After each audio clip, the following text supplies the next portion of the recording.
Looking through the lens, opinions of three friends. Looking through the lens, sometimes they don't make sense. Hajimemashou desu ne. Alright, welcome back everyone to another episode of Through the Lens. Today we are reviewing an old Japanese classic called The Seven Samurai from 1954. Directed by Akira Kurosawa, a legendary Japanese director. Produced by Sujiro Motoki. And written by Akira himself, Shinobu Hashimoto, and Hideo Oguri. This episode is presented to you by the Unholy Trinity. That is true. Here we have on our left, our most left, Sunman. Hello, konnichiwa. Right next to him, Mr. Patronus Gold. Konbanwa. Next to him, we have our new guest, Mr. SeriousDestroyer. Hello, thanks for having me as a guest for this episode. And your lovely host, Z to the E to the F to the R to the O to the S. So Yes. This movie is about a group of samurai, a group of samurai who are hired by this village to protect its surroundings because they keep getting raided by these bandits across the mountain. Well, this movie stars 2.3. our 7 mighty samurai, which are... Wait, let me redo that. This movie stars our 7 samurais, starting with Toshiro Mifune as Toshiro Mifune as Kikuchio, Takashi Shimura as Kanbei Shimada, Daisuke Kato as Shichiroji, Isao Kimura as Katsushiro Okamoto, Minoru Chiaki as Heihachi Hayashida, Seiji Miyaguchi as Kyuzo, and our 7th samurai, Yoshio Inaba as Gorobe Katayama. These samurai were hired by a couple of villagers who were sent out from their village to find protectors. Our main villagers are Yoshiya Tsuchiya as Rikichi, Bokuzen Hidari as Yohei, Yukiko that's later on. We have Kamatari Fujiwara as Manzo, and we have Kokute Kodo as Gisaku, which was the granddaddy. From those main actors, let's go right into the acting. What y'all think about the acting in this movie? Sugoi. Sugoi desu ne. Yeah, Sugoi desu I think ne. the acting was really on point, especially with the crazy samurai. Yes, that is Mr. Kikuchio. Yes, Kikuchi, indeed. I think for reference for later on, we should establish right now our nickname for these guys. Right. We usually call Mr. Kikichio the funny dude who fell off the horse, specifically because there's multiple funny dudes here. We have Kanbei, which was the bald guy / leader man. Shichiroji, the bald guy's friend. I think he might be funny, I forgot. Kind of funny, yeah. Go with that. Katsushiro, which is the kid. The kid? Yep. Heihachi, which was the nice guy. Funny Kyuzo guy. is the OP guy. OP guy. Gorobe is the arrow guy. Yes. I really liked it. Better than some acting you see these days, I think. Yes, I really Absolutely. like how they portrayed the certain character arcs of that period of Japanese society, mate. How Yeah. some samurais are really stuck up and they are really prideful. And like, I guess people at the time were very poor, and so they were very uh scared slash worried all the time, you know. Even the samurai themselves, like they kind of like washed this. I don't know what the phrase is, Yeah, but like Washed 'cause up they don't face. have their own. They don't have a. I think it's a daimyo stable source of or anything. income They're kind of just on the because they're road mostly with them. ronins, not actual samurai for Yep. The for seven castles. Ronins. Yes. Well, I mean, the Seven Samurai sounds more interesting, doesn't it? Well, I mean, they're I think they were all taught as samurai, but they all became ronins. The idea was by the end of the film, they all lived up to samurai. I Yeah. think this is more on maybe the director's side. For like some like side characters or like farmers, maybe there was a tiny bit of overacting there. You know what I mean? But I guess It, that I was feel like also comedy. So I don't know. it is comedy part of dramatization. I feel like a lot of Asian old movies back then really focused on not entertainment. necessarily exaggerating, but they really. I guess you could say that people nowadays wouldn't have any idea what it was like to be them, and you could hear that as well, in like just the dialogue and the plot and everything. It would make sense for a 1950s director to really exaggerate what olden day people felt, Yeah.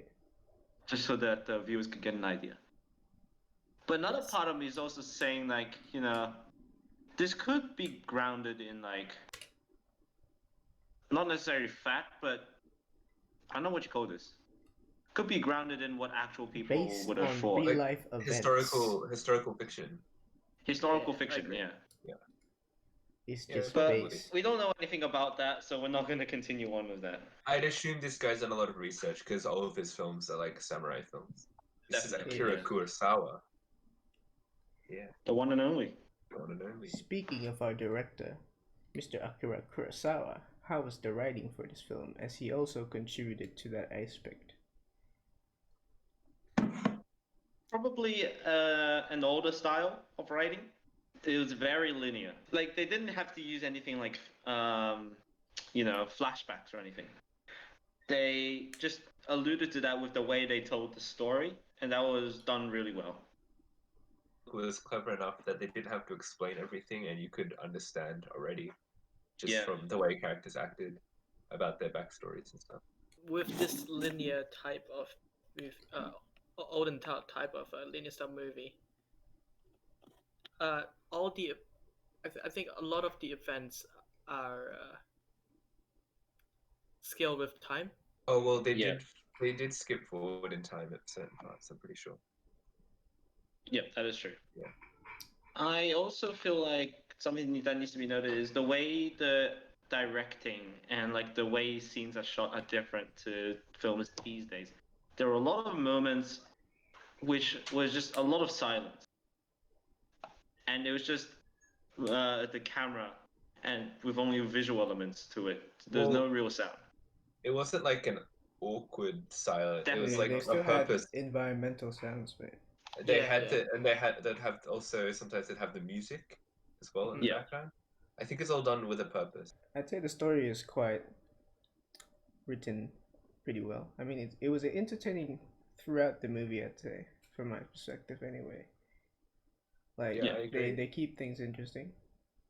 The Mhm. pacing is on point for a Yeah. 3.5 epic. They did a Yeah. great job. Yeah. Also, I'd like to also Yeah. point out, this story. You've probably, if you're a modern audience, you've probably seen it in other films before. That's because this is the classic story. This is the inspiration for movies like the Magnificent Seven from Western media, and also for Star Wars, and that specifically that episode of The Mandalorian, which you'd know Yeah. what that is by watching this. Yeah. Yeah. Yeah, The viewers of this movie may think that it's cliche, but It's the original It's cliche. the other movies that are preceded the cliche. cliche. Yeah, Exactly. this one, yeah. Let's move on to the cinematography. The Cinematography. cinematography, as you Yes. as you once wrote. Something which I noted actually while we were watching. They Yeah. did a 360 camera shot before the Matrix. But yeah, this is really cool. They did it, but yeah, it was very I'd say the cinematography was quite groundbreaking for the time. I mean, it would Yeah, have been yeah. hard to I carry out agree a too. big camera around. Yeah. What also was hard was having a camera super high up, like in the film. There were just like shots of where that camera was like Oh yeah. several stories above the shot they were filming. Yeah, Yeah. a couple of those shots, the camera was moving as well. Yeah. Indeed, yeah. We can now move on to the music. Music done by Fumio Hayasaka. Yeah, that is correct. Now, I feel like viewers that have been with us for a while know about our recorder, Yes. our special recorder, and Oh no. a lot of the music in this film did have some of those moments. But I don't In a think good they way. used the recorder, mate. They used one of those Japanese Definitely not. blowy thingies, you know? Looks like Flutes, flute. they're called. Yeah. And a lot of orchestral stuff. Because 1950s be like that. Yeah. Altogether, it fit the movie very well, the music, I feel. It slapped, mate. It just slapped. And Yeah. like you said, for those scenes where it's just like no dialogue and stuff, the music really carried it as well as the beautiful cinematography. Very worked together very well. Yeah, yeah. The music seemed to be perfect for a lot of scenes that have needed music. Overall banger music. Bangers, yeah. Yeah. Indeed. Now we can go back Alright. to the editing slash visual effects, mate. Now, since it's not a modern movie, there's no CGI or anything. But there were a lot Uh, of practical effects done. Yeah. Fire. Well, sure, fire. Just burn things, mate. I'd say Yeah, it was the cool. rain was interesting. Yes, mate. That's what I was gonna bring yeah. up. I was wondering whether it was cinematography, but I think yeah, it's more visuals. Every shot with the rain in it was beautiful. Even in black and white, it really top notch While shit. watching a couple of rain scenes, we just wondered how did they do the rain? Did they actually wait for rain, or did they have artificial rain? We can talk about the stunts, mate. Or the stunts? What were you gonna say about the swords and whatnot, the stabbing? Uh, it may be the technology back then, but it seemed quite quick. Like for example, if one of the bandits would get skewered, you just get skewered on the tip, and then you just fall down. Yeah, because I don't think they'll actually stab him. They might just like Yeah, poke him. there was basically no like violence or gore. There'd be like blood and stuff, but like that would be in like a later shot, not like whilst people getting stabbed, because they don't have the anything to use really. Yeah. None of that CGI blood. But did it really detract? Did it detract from any of the action, or Yeah. It was only for a couple of frames, so it didn't quite really matter. yeah? Well, yeah, for close-ups, there were not many close-ups for fighting, but yeah. Also, there's some very impressive stunt work with them involving climbing up a wall. Remember Well, that? Climbing up a wall. when did they climb up a wall? That's a big action set piece. The Oh, you mean the wall. fence? Oh fuck! Well, I mean, it's more of a wall, but like sure. It's a fence, mate. Oh yeah, the bandits climbed I the wall. mean, I would like to mention that the stuntman did a really good job, especially the scenes where Kikuchi fell off his horse. Yes. Yes. It was really good. It looked painful.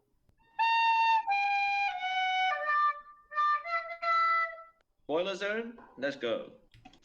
Have you The rated the things movie on yet? the top of the screen, the timestamps, so skip to that if you don't want to get any spoilers. Any particular spoiler bits you want to talk about? I remember where I was going to talk about like the rain.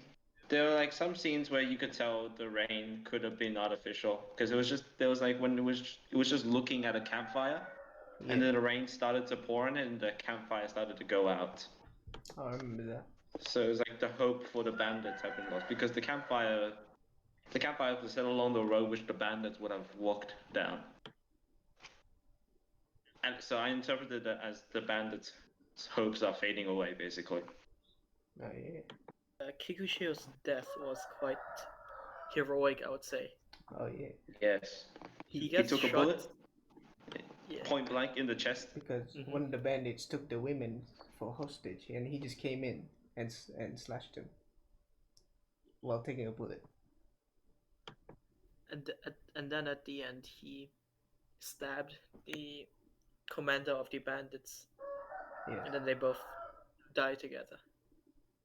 beautiful. So yeah, Time for the final verdicts. welcome back to everyone who came from the start of the spoiler zone. As you said, final verdict time. Chicken time. As always, starting on Dio. Hit it. You know, I feel this movie was very entertaining throughout the 3 hours it ran. The story is a classic story of samurais and medieval Japanese times. I felt like every character has their own story, and they had their own personalities, which took them apart. Well, not took them, which differs them from each other quite well. Their banter is quite amusing. I'd say visual effects for its time and cinematography was done quite well. I was feeling a a strong 8 on this one. Okay. All right. So I think this is a great masterpiece from Akira Kurosawa. It has strong acting from all of its cast. And each character does have their own arcs and stuff, and it's very cool. And I like the chemistry between them. They had a good story, very classic story. So you can see why it inspired like Star Wars and stuff. Great story. I think the cinematography was exceptional, even from a modern standard. It still looked pretty good. Music was top notch as well. All of the good stuff there. Lots of good things. I guess the only negative is like sometimes because they couldn't do like CGI blood or anything, it kind of detracted a bit from the action. But like the stunt work and stuff was quite exceptional, so I'd say that it didn't really matter that much. So a strong 9 to a light 10. I see. Sure, yeah, I agree with what those two said before. I really like the acting. I feel like, especially combined with the camera angles and cinematography as well, the facial expressions in some of the scenes were top notch. That's kudos to the actor and the director as well. Given the technology at that time, I think they did pretty well on the capturing the scenes, especially the wide shots, and yeah, they really captured the environment as well. The humor was on point too. We had quite a few laughs. The only negative thing, I guess it's I guess it's like a double-edged sword. Yeah. So, the music was. I feel like overall the music was good, but I think personally I don't like the style of music in this movie. Maybe it's because it's really different to the modernized music. Otherwise, I have no complaints. The stunt work was amazing as well. I think I would give it an 8.5 out of 10. And some dude. I feel like I have nothing else to add. You three put it very nice. And since I'm always the one with the shit takes, I'm just gonna Hit it right up in the middle, an 8.5. The average Imported an elephant. 8.75 exactly. There you Cool. go. Anyway, that's the final verdict, ladies and gentlemen. May we end this episode with a thank you to our special guest, Mr. Serious. Yes, I would like to say thank you for inviting me. Thank you for the unholy Trinity, the legendary unholy Trinity, inviting me to this episode of Through the Lens. No worries. Anytime, anytime. And we'll be back next week with another episode of Through the Lens. Subscribe, comment, Turn on hit the- that notification bell. And Turn follow on the me bell on Twitch notification. at twitch.tv/PatronusGold. Shameless Indeed. plug. Shameless plug. Oh my days. Alright. Well, Thanks for watching. this is rather a shit thing to end on. But yeah, thanks for See ya. watching. On the next episode See you in the next of Through the episode. Lens. Bye bye. See ya. Oh, yes, for me. Johnny.